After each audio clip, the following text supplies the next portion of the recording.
thank you all for joining us. I hope everyone can see the slide. Everything But looks great.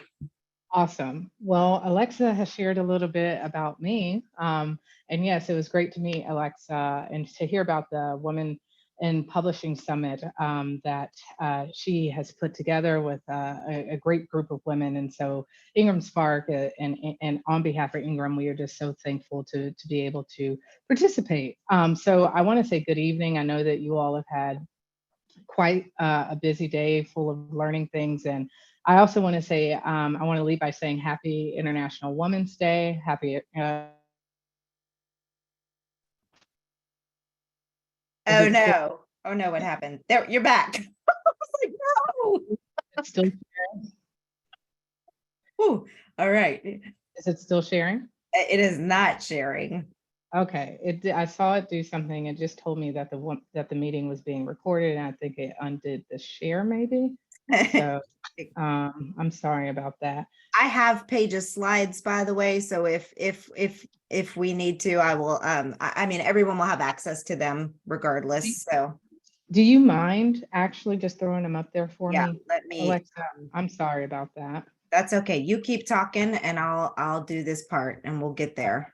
Okay, perfect. They're not. I will say they're not like the greatest slides. I'm really here to be a keynote, right, and be able to speak to you all. So appreciate that, Alexa. But as Alexa was saying, I'm Paige Allen, director of IngramSpark, and I really just have the wonderful pleasure of being your keynote speaker for this evening. So we at IngramSpark and Ingram Content Group are so excited to be a sponsor, as I was saying, for this year's Women in Publishing Virtual Summit. At ICG, we connect people with content in all forms, providing really comprehensive services for authors, for publishers, for retailers, for libraries, as well as educators. And we have an expansive global network of teams and facilities, and we are able to include digital and both physical books in our distribution as a part of our suite of services. So I know that many of you have probably utilized IngramSpark in the past or have utilized Ingram. So again, I just thank you for joining us today. At IngramSpark, our purpose is really to deliver a differentiated global publishing solutions that enhance the independent publishing life. So our goal is to empower, similar to that of the Women in Publishing Summit, is to empower publishing success by connecting content creators like yourselves with a global audience. We are doing now really what we want in what indies need next. So some of you in the audience, like I said, today have utilized IngramSpark and or the Ingram Network, and making your titles available is really around the world through our many distribution partners. So again, I'm just honored to be here today with you virtually and celebrating women in publishing, as well as our ability to cultivate a community that seeks to empower, to encourage, and to support women around the globe. So thank you. Um, Today we really make history, and culminating on International Women's Day, with us we do have authors, we have editors, we have publishers, we have marketers, and we are a show of true force and beauty. And might I add that that is often overlooked, but we do know our strength as women, especially in numbers and when united under one mission. So, we know that the book publishing industry has been slow to change, but as women, we are ever changing, and that's probably one of the that might be the understatement of the year. Nevertheless, it is important that we are here to support each other and ensure that we as women not only have a seat at the table, but can carpenter our own tables. Today, through events like Women in Publishing Summit, here we can network, we can share ideas, we can collaborate. Here we will learn from each other and create meaningful connections. Here we can inspire and motivate one another. And the importance of community for women in publishing is really essential. It can help us to stay ahead of the curve and find out what's working and what's not. and even open doors to new opportunities, as well as build a strong foundation of support and confidence. So if you would go to, I think it's the third slide, Alexa, but this is our mission. Our mission is to use our collective voices and power to make a positive and advancing impact on the publishing industry and the world. Our mission now. Slide page. I'm sorry. I want to make sure I'm on the right one. You're all right. Okay, no, good. Back one. There we go. It says our mission on it. One more. There we go. So yes, this is our mission, is to use our collective voices and power to make a positive and advancing impact on the publishing industry and the world. Our mission now more than ever is extremely important. It's timely and it's relevant. So this afternoon, I'd like to spend some time sharing a little bit about myself, one, but also discussing the publishing industry, but specifically opportunities and challenges and the women who have so courageously began to pave the way for the work that is remaining ahead of us. If you go to the next slide, it should be talking about creative and adapting women and have some percentages on it, Alexa. So over the last few years, the world has really turned to books. From 2020 to 2022, those were especially years where publishing was really fully embraced and championed by authors and publishers. According to WeTransfer's IDEA report in 2020, they surveyed women from almost every country around the globe, and the survey showed that creative women are adapting better to the pandemic fallout than we might expect. But 41.6% of survey respondents having more confidence in their creative ideas, and a lot of this is due to working from home and other challenges, and they're working in creative environments. And then 81.6%, at least equally as confident. And I believe that this creativity and confidence has found our industry and has found our community of women for certain. So, such engagement led by innovation and new circumstances resulted in new trends and opportunities throughout publishing. Some of these trends, as I said, we would discuss opportunities and challenges today, but some of the trends that came from that difficult period were shifts from paperback to hardcover and adoption of multi-formats such as ebook and audio with every new title. We saw increased volume in our standard fiction categories like romance and thriller and fantasy, while simultaneously seeing movement to more activity books, cooking books, and educational books that gained popularity and began to really saturate the catalogs of new titles. We have also seen the introduction of rapid content that is easily repeatable or created by AI generated softwares. And we have continued to see higher volume driven by unmatched e-commerce engagement, which has shifted the dynamic of traditional brick and mortar retail channels. In 2020 and 2021, supply chain and logistic pressures, they really intensified. We are still experiencing the results of these pressures with price increases and shortages across raw materials such as paper and gas, leading to higher print costs. And then we've also seen transportation and job workforce vacancies leading to increased shipping costs, as well as extreme backlogs.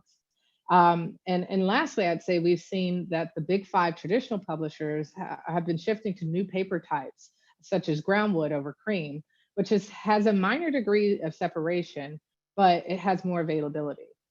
And so I would say, like the disruption of independent publishing and self-publishing made within traditional publishing industry, it is waves and shifts like these that create challenge and momentum within our industry. Crisis and challenge leading to innovation, creating newer and better ways for which we create and publish content. So we must invent new solutions and processes in the midst of challenge and learn to trust ourselves and the creativity that we as women so naturally embody. If you go to the next slide, Alexa, there should be a quote from Oscar Wilde. So I have often paraphrased Oscar Wilde, but I hesitated to do so today for the purposes of our Women's Summit. But I said to myself, Oscar Wilde may have written it, but there's no doubt that it was likely said by a woman first. So, did you know that the rise of the New Women movement coincided with Wilde's popularity? And a group of free thinking, influential, and accomplished women united around him. The first of these was his delightful and eccentric, accomplished mother, Jane Wilde. Jane Wilde was an Irish poet. Her pen name was Speranza, and she was a supporter of the nationalist movement. When Wilde toured America, he was actually introduced often as her son, not by his name of Oscar Wilde. He had many friendships with prominent authors and prominent women, such as Lily Langtry, Sarah Bernhardt, Louise Joplin, and Ellen Terry. And these women had a profound effect on his work. Women often funded, informed, and inspired his writing and gave him access to vital publicity. He based many of his most memorable characters on them, reflecting their language, ideas, and lives. So, to paraphrase Oscar Wilde and the woman who likely said it first, we need to believe in the impossible and remove the improbable. How do we do this? Believe what is impossible and remove the improbable. This starts with gaining clarity around our purpose and sense of mission. And as women, I'd say that's not easy to do. Given most often that society has already outlined what is our role and purpose as women and what it should be. So I'd like to share a little story about how I began to seek out my purpose and mission in life. I spent the summer prior to my senior year in high school in Rüsselsheim, Germany. So I was a part of an advanced history class that offered a German American student exchange program. At this point in my life, I was unsure of myself. Now, mind you, I'm trying to complete my senior year and going off to college in a year. So being unsure of myself felt normal, but provided to me little to no sense of comfort. I doubted myself often. And prior to departing for Germany, I had one of many life altering experiences. My older sibling would come out as LGBT. Now, mind you, I come from a Black Southern Christian Baptist family, so I don't think I need to say more. But from that moment on, my family dynamic shifted drastically. I knew it would never be the same. So I was overwhelmed at that time with grief and with anger and with longing. I just wanted my family back. And I asked myself again and again, why did things have to change? I was lost. And I'm mostly blamed others and focused on finding the why. Why were unsolicited changes occurring in my life? I kept myself from seeking out the truth and the clarity of purpose I needed in order to know myself and trust myself. With this weighing on me, I traveled to Germany. I told myself that I would write. I would just write, and I would write every day. I would document everything from recording my feelings to my travel adventures to the stories and the moments of people I would meet, that would give me something that I could rely on, something that I could learn to trust, learn about myself, and sit with all of my inner thoughts. Now, while in Germany, I learned many things. So if your first thought, of course, is, well, that's where I learned German, I hate to disappoint you. I studied Latin and Spanish. So it is also where I learned that Jägermeister and I really don't mix. And that probably having two fresh croissants a day alongside your host mom's homemade jam is equivalent to about 3 donuts a day. And to add insult to injury, I learned this information from 17 magazine at the time. And that was about a week before returning home. So you can imagine the effect that it had. But on a more serious note, while in Germany, I experienced a moment of consciousness. Ironically, I had no understanding of it at the time. I visited a convenience store while standing in line. I watched the clerk take care of other customers, offering a nice smile ringing up their items, then putting out her hand to take their form of payment. When I reached the front of the line, I greeted the clerk with a friendly Guten Morgen. So I guess I know a little bit of German. The clerk offered no smile, but instead a grimace and some undistinguishable words underneath her breath. Now, mind you, my German wasn't the greatest. So after ringing up my items, I reached to put the amount I owed in her hands, and the clerk's hands were nowhere to be seen. Instead, tucked and folded in her arms. I looked up and smiled, and while holding the money and my arm out in the air, offering it forward to the clerk to take from my hand as she had done with the others ahead of me. She sighed and rolled her eyes, unfolded her arms, then pointed firmly for me to place the money on the counter. I didn't know what to think. However, there was something that pulled me away from the counter. I left the store without those items and I went home, shut myself in my room. I remained confused.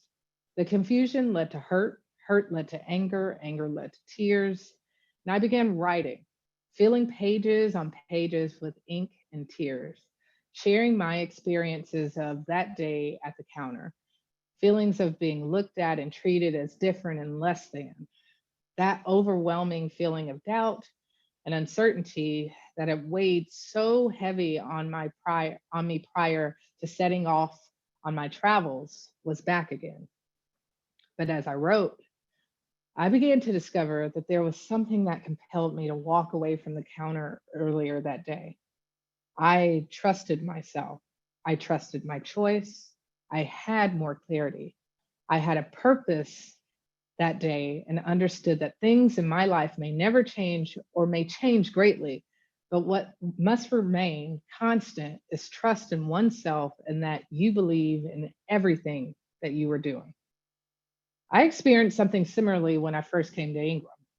I followed in the shoes of a strong woman, someone who was popular and well liked across the industry. Many of you may know Robin Cutler. Robin did a great deal for IngramSpark in building the industry of self publishing.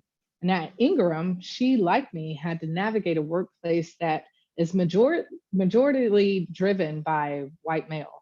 Although respected by your colleagues, it is not often that you look around and see another female face at the table. Furthermore, another female that is also a person of color in the room, yet alone at the table. So, purpose, clarity, trusting oneself, and really writing got me through so much of that. It is no secret that the book publishing industry has been traditionally dominated by men. We live in a society that has made great strides towards gender equality, but the publishing industry has yet to catch up. While overall the number of books written by women has grown in recent years, the publishing industry still disproportionately favors male authors, often leaving female authors behind. This issue is not just about fairness, it's about the importance of allowing female voices to be heard. Hearing the voices of women like Robin Cutler, along with authors like Toni Morrison, Alice Walker, Jane Austen, Harper Lee, and Zora Neale Hurston made all the difference for me and my confidence to think independently as a woman and voice my opinion freely. Women's stories, perspectives, and ideas are just as valuable, and it's important that we recognize and support our community. At the same time, it's also important to recognize that female authors face unique challenges that often keep them from seeing their work published. We often must go to greater lengths to prove our work and to get our voices heard. However, over the last decade, we have seen an incredible surge in the number of women entering and succeeding in the industry. The surge of women in publishing is a trend that I think we should celebrate. Women are now making up a larger portion of the book publishing workforce. We are leading the way in every area of the industry, from editorial to marketing to design. We are creating amazing books and are breaking down boundaries and challenging assumptions. What's more, women are leading the way in developing innovative business models and strategies that are transforming the industry. We are embracing new technologies and approaches that are making the book industry more efficient and more successful. Women in book publishing are a powerful force, and I am so proud to be a part of a generation of women who are pushing and forming new lines. It's so important for us to support female authors and publishers and ensure that our stories are being heard by everyone. By doing this, we can ensure that our culture is richer and more diverse, and that all voices are being equally represented. I share all of this to say clarity of purpose and a sense of our mission in everything we do is necessary. It leads us to imagine, to innovate, to trust that regardless of the obstacle, that we can succeed. We need to prioritize innovation around our core mission of empowering female authors and publishers and marketers. We sometimes underestimate what we can do individually to make things happen, but that is the essence of our womanly spirit. Each of us must find purpose and meaning in our work, the best of which happens when it's not just about the work, but something that will improve our lives and inspire others' stories. This is the opportunity that drives women in publishing. So I think I may have skipped a slide there, but on to the next slide. There we go. All right, one more slide. So I'd like to end here, and I'll open it up at the end for some Q&A, but I'd like to end here my time with you today with a charge from Toni Morrison. So if you go back a couple of slides, Alexa. Yep. Got a little excited there. Here we go. So I'll be reading a chapter, an excerpt from a chapter of Toni Morrison's book, The Source of Self-Regard. And if you haven't read it, you should take some time to read it. It's got some really great essays and teachings for us as women. So I spent a lot of time, a fair amount of time today, really just discussing how we must affirm our purpose and determine what's our life mission in order to learn, to trust oneself, in order to innovate and to grow oneself. So Toni takes it a step further, and she reminds us that once we find and trust ourselves as women, we have a duty to our community of women, our sisters, and everyone here today, and those that are to come, that we have a purpose to bring them along with us. So I will begin with this reading. The name of this chapter is Cinderella's Stepsisters. Let me begin by taking you back before the days at college, to nursery school, probably to a once upon a time when you first heard or read, or I suspect even saw Cinderella. Because it is Cinderella that I want to talk about, because it is Cinderella who causes me a feeling of urgency.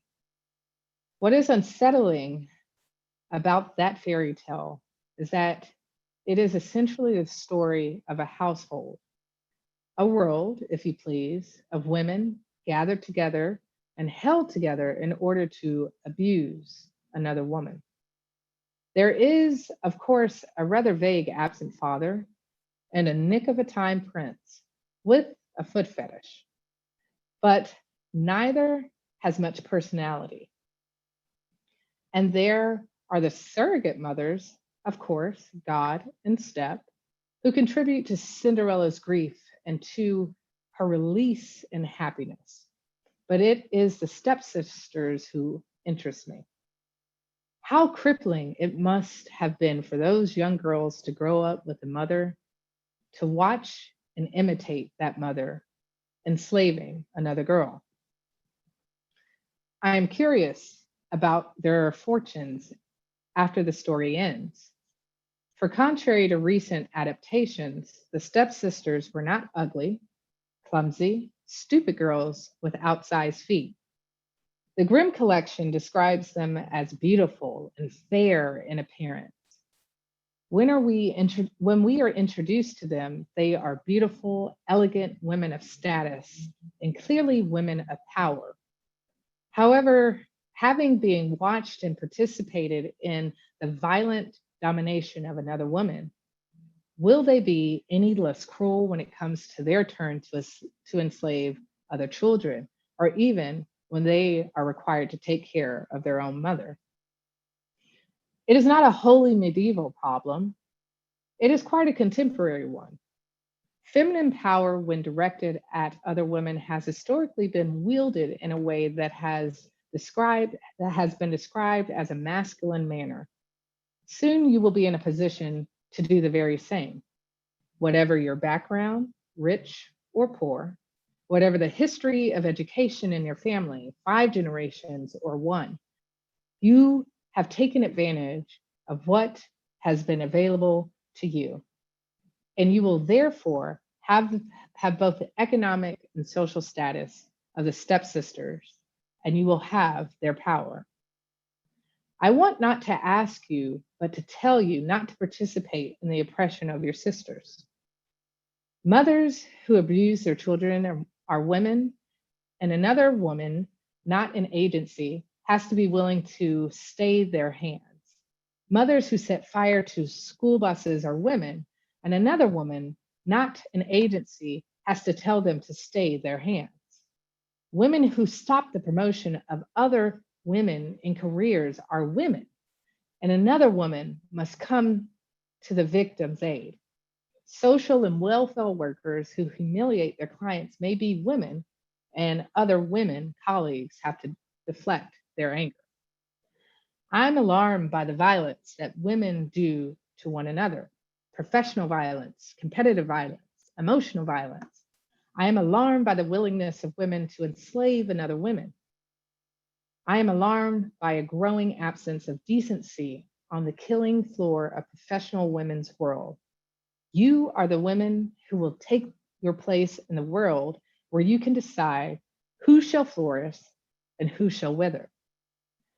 You will make distinctions between the deserving poor and the undeserving poor, where you can yourself determine which life is expendable and which is indispensable. Since you will have the power to do it, you may also be persuaded that you have the right to do it. As an educated woman, the distinction between the two is our first order of business. I am suggesting that we pay as much attention to our nurturing sensibilities as to our ambition. You are moving in the direction of freedom, and the function of freedom is to free somebody else. You're moving towards self-fulfillment, and the consequences of that fulfillment should be to discover that there is something just as important as you are, and that just as important thing may be Cinderella or your stepsister. In your rainbow journey toward the realization of personal goals, don't make choices based only on your security and your safety. Nothing is safe. That is not to say that anything ever was or that anything worth achieving ever should be.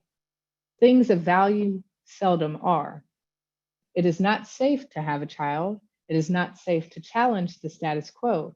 It is not safe to choose work that has not been done before or to do old work in a new way. There will always be someone there to stop you. But in pursuing your highest ambitions, don't let your personal safety diminish the safety of your stepsister. And wielding the power that is deservedly yours, don't permit it to enslave your stepsisters. Let your might and your power emanate from that place in you that is nurturing and caring. Women's rights is not only an abstraction, a cause, it is also a personal affair. It is not only about us, it is also about me and you, just the two of us. And that's all I have for you all today. I know that was pretty quick, but I'm also happy to answer any questions. There's a few slides in here if you all need any more information about IngramSpark, but I appreciate being invited, and I wanted to leave some time for some Q&A, but I hope that I will make sure these slides get added to the assets folder. Paige, that was incredible. I first just want to thank you because this is why we started this conference, but I get so wrapped up sometimes in all of the work behind it. Sometimes I forget what you just reminded me of. I mean, we're doing it. We're making sure that women are brought forward. We're bringing the space, but what you just said just like really brought it back to my heart on why. So thank you so much for that. This was such a wonderful reminder of what we have going on, of why we're doing what we're doing, of the sisterhood that we have together. And to our men here too, thank you for supporting the Women in Publishing Summit. It means a lot actually to have men join us in this event. So I got so much from your presentation, and I can tell by the comments that so did everyone else in here. So thank you from the bottom of our heart for being a part of this. I can't wait to see you again in person. And just make sure you read the comments because people are loving on you. So I will. Thank you all. I appreciate it.